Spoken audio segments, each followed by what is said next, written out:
ambaqadka geediga sida urta loo raro heesa u gaarka waxa lagu aloosaa magaceebahe iyo adin iyo afwada jira ألف لوس لبي ألف لا كذي ألف لبي ألف لوس لبي ألف لا كذي ألف لبي ألف لا كذي ألف لوس لبي ألف كذي ألف لا كذي ولا كذي waxaan rabaa ku sii dheeraanay waqtigu waa gaaban yahay galabta waxaan u joognaa xafladda iyo maamuusida ardada dhamaysatay dugsiga hoose dhexe degmada Budbud galabta meesha fadhida xafladooda ayaan galabta meesha u joognaa waa dufcadii shanaad ee ka qalin jebisay dugsigaas waxaan leenahay inta ka soo qayb gashay dhammaan aad baad u mahadsantihiin waxaan kaloo rabnaa galabtay in dhiirigelin iyo hambalyeyn iyo dhammaan inaan u soo jeedino intii ka qayb qaadatay waxbarashada ardadaas ay ugu horeeyaan waalidiintii ku soo dadaashay macallimiintii guddigii waxbarashada jaaliyadii dhammaan wasaaradda waxbarashada dhammaan waxaan leenahay ilaahay subxaanahu wa tacaala waxbarashadaas maanta ilmahaas meesha ay soo gaareen intaasoo iskaashatay ayaa saldhig u ah asxaabta halkan joogto ee ka soo qayb gashay xafladda qalinjebinta dugsiga hoose dhexe ee Budbud dufcadii shanaad dhammaantiin waa idin salaamaya runtii aad ugu faraxsanahay maanta inuu nagala soo qayb galo agaasimihii wasaaradda waxbarashada iyo gudoomiyihii jaaliyadda iyo macallimiinta iyo ardayda intaba maasha Allah waa mahadsantihiin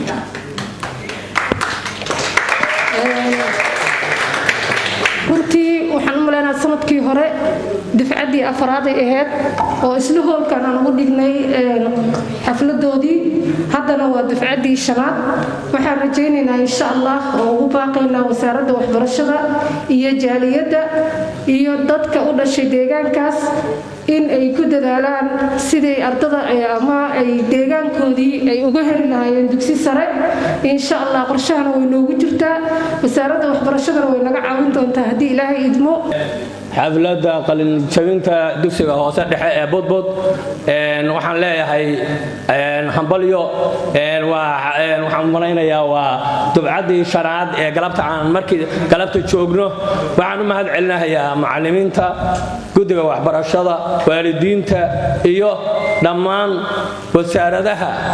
wasaaradda waxbarashada ee uu ka jooga galabta madaxii ugu sareeyay iyo dhammaan inta ka soo qayb gashay waxaan ku salaamayaa salaanta islaamka mar labaad salaanta islaamka salaamaya waxaan leeyahay walaalayaal Soomaalidu waxay tiraahdaa wax qabso aan ku caawiye annaga galabta waxaan diyaar u nahay inaan wax qabsano in aan u soo gudbino wasaaradda waxbarashada maadaama galabta madaxii ugu sareeya uu fadhiyo waxaan is leeyahay galabta codkeena waa ku celcelinaynaa in badan maadaama galabta nala jooga anoo ka faa'iideysanayna waxaan leenahay galabta waxaan diyaar u nahay inaan wax qabsano inaan caawiyana diyaar baan u nahay إن شاء الله كريم أيضا أن كد ذالينه وحبرشة أن كد ذالينه ربطنك معمول كنا يقبل كنا انتبه dadaal kasta oo la dadaalay wuxuu miro dhalay cid lagu dadaalay markay dareento in wax la tarahayo qofku markaas wax tarkiisa oo macna yeesha aadaan ugu mahad celinayaa macallimiintii iskuulkaas dadaalka badan soo gelisay waqtigoo gaaban awgiis waxaan rabaa galabta inaan iraahdo agaasimaha waxbarashada agaasima maadaama maamulihii iskuulku galabta uu ku dhawaaqay inay sanadkan furayaan dugsigii sare waxaan ka codsanaynaa wasaaraddu inay noogu dhawaaqdo agabkii waxbarasho oo ku furmi lahaa dugsiga sare intaas kadib aad aan u faraxsanahay in maanta ardadana meesha ku qalin jabinayaan waxa loogu farxo waaye horumar fiican waaye hiigsi waaye waxyaalo badan xamalan sanadihii hore sida ahayna hadda kor uga soo kacnay marka waxaan dhihi lahaa hadalka badin maayo intaas horaha looga sii wado abeen qadaraad heshay ducado habalyayde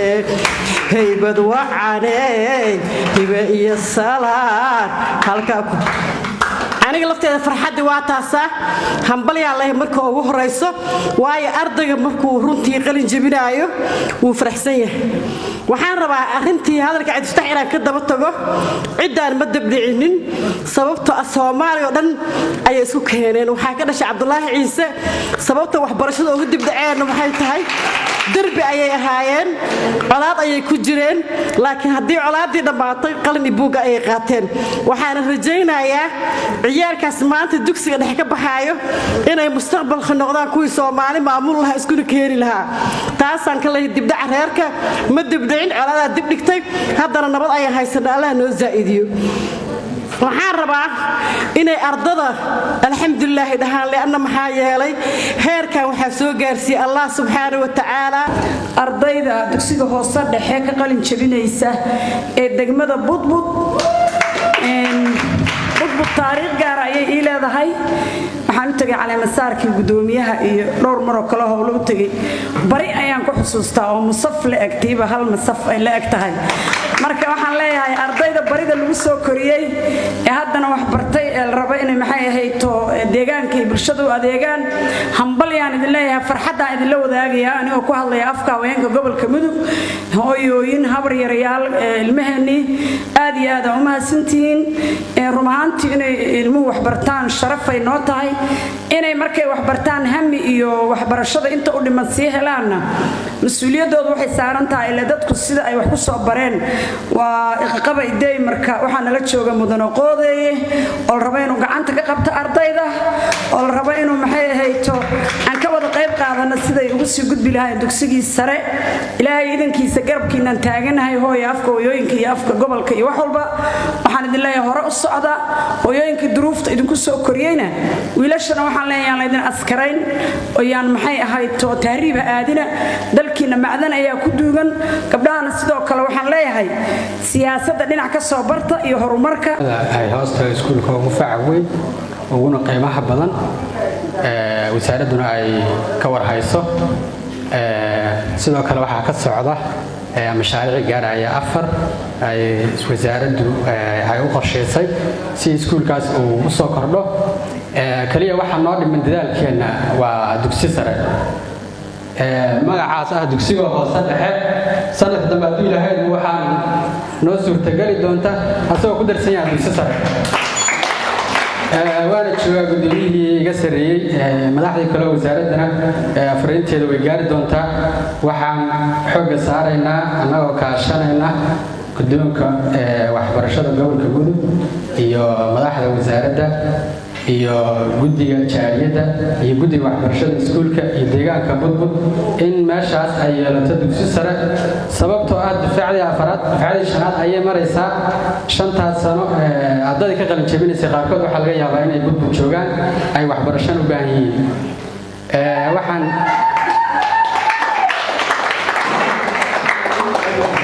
waxaan isku geeynaa maal iyo maskaxba in iskuulkaas uu yeesho dugsi sare aan ku dhigsaday waxaan ku qoran baan sheegaya dugsiga hoose dhexe iyo sare ee budbud ku qoran maanta ka bacdi ma dhacayso dugsiga hoose dhexe budbud ma dhacayso dugsiga hoose dhexe iyo sare iyo budbud birfog baa waraaqda qoraya imiskana waa la gelinayaa waa u furaynaa waraaqdana birfog baa qoraya maamulahana waa loo dhiibi doonaa haddii ilahaydmo gudoomiyaha ayaa isguddoonsiin doona haddii ilahaydmo ururka waxbarashada ayagana koobi baa laga siin doonaa sidaas ayay nugu soconaysaa horta dugsigiisa halkaa ku haro waxaa kaloo aynu ku bogaadinayaa rabnaa inaan sheegno wax badan waxa jira anigu lafa ahaan halkaas oo ka soo jeedaa waa meesha ka soo uskulkaygu waa waxaan rabaa marka inaan waxna inuu ku adkeeyo waxna inuu ku dhaliilo waxna anagu isku dhaliilno ka bacdina meel fiican isugu imaano waxa waynu ku dhaliilahayaa in hadda maanta saas la yiraahdo halka la marayo waynu ku dhaliilayaa waxa la rabay si dadka kale in abaabulku mar hore isaababshaan laakiin hore looga hadlo waxa la yiri dib iyo rafaad baa dadka reebay hadda nabadda la isku soo xusuusto waxaa marqaati ka kacaya meelaha aan taga dhammaan inuu ka muuqdo jaaliyada waxqabadkeedii inuu ka muuqdo inay waxbarashada hadaysa ayagu joogi lahayn waxba laga qabteen waa marqaati rabaa in ka kaco waxaan rabaa wasaaradda waxbarashada kaalinta ay leedahay hadii lahayd way ka soo baxaysaa sida ugu dhaqsiyaha badan iskuulka waa dhisi doonaa hore u ballan qaadnay wixii kale oo aan la awoodo waa la keeni doonaa wixii kale yaani hadda u hayna wakaas aqoonsiga hadda wakaas laakiin baa meesha joogta ardada waxa laga rabaa sidooda ayuu isugu duuban in meesha ku noqdaan ardayga deegaanka maadaam anigu waxaan ugu hiilinaynaa in ayagu isku hiiliyaan dadkuna deegaankaaga waxa u hiilin kartaa adoo sidaada markaa tiraahday bari budbud baa ka soo baxad waxa xasiis fadhiya yaani markaas waxa la dareemayaa wax qabadka deegaanka ka qabsoomay ayaa la dareemayaa laakiin hadii aad meelahan hadda ku soo dhuumatay iskuuladan ka soo baxdin waxba kaba dhaantay ardada Puntland iyo Somaliland iyo ka soo baxaysa oo kale ayaa budbud markaas ma sheegin kartid waxaan ka rabnaa marka waan la shaqeynaynaa wasaaraddu waxay taakulayn sameynayso waa sameeynaynaa iskuulka waa dhisaynaa waa qalabaynaynaa waa aqoonsanaynaa imiska waa gelinaynaa adinkana wakaalintiina waxa la ka rabaa hadaa tagtaan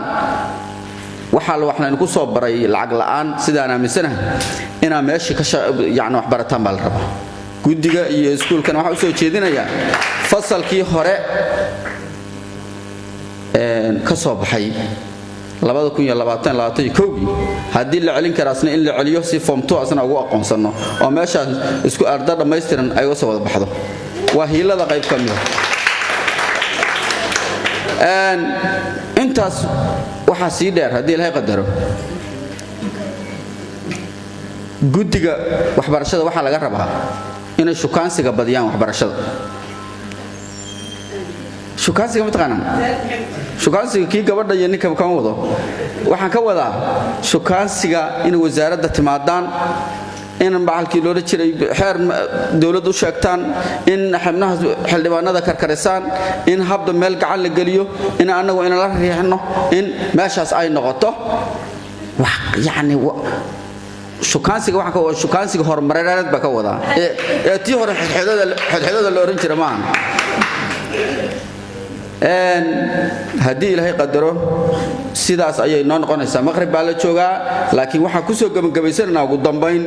dugsiga hoose dhexe iyo sare ee budbud